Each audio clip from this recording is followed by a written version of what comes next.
Sa tuwing nakikita kita nasasaktan dahil kay Kenneth,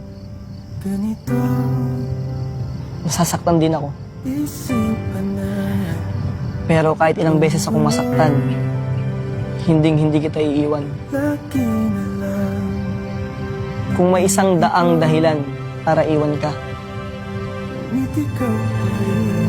maghahanap ako ng isang daang dahilan para ipaglaban ka. Gusto kita.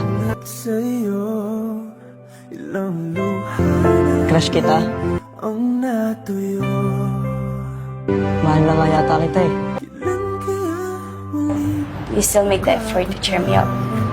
Wala yun. Parang naman sa utol ko eh. Ganon? Hindi para sa akin. Hindi naman. Siyempre para sa din kamahalan. Joke lang. Naka ba? Kamahalan. Yung nangyari nga pala kanina. Pasensya ka na kay Mandy ah. Bakit ikaw yung nagsasorry para sa kanya? Hindi naman sa ganun. Siyempre, sa akin siya dumikit eh. Kago ko siya. Wow! Dumikit. Parang magnet lang ah.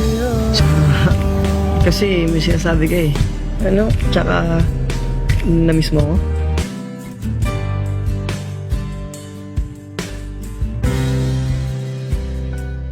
Angel. Kung ano man totoo,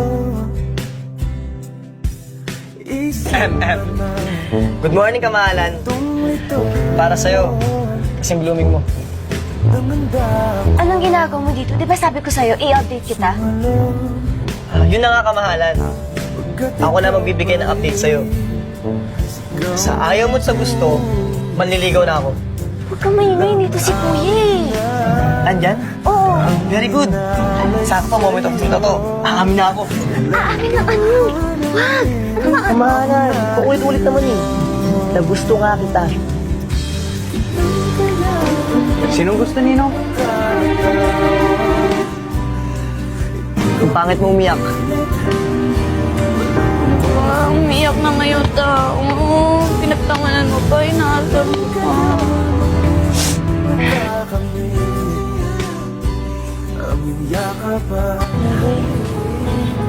Thank you for being my best friend.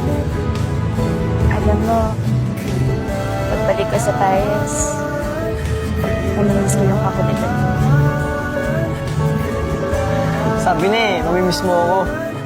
Feeling mo talaga. Kapag ka mag-alala, mamimiss din kita. Lalo na yung ganito mo. Kenneth!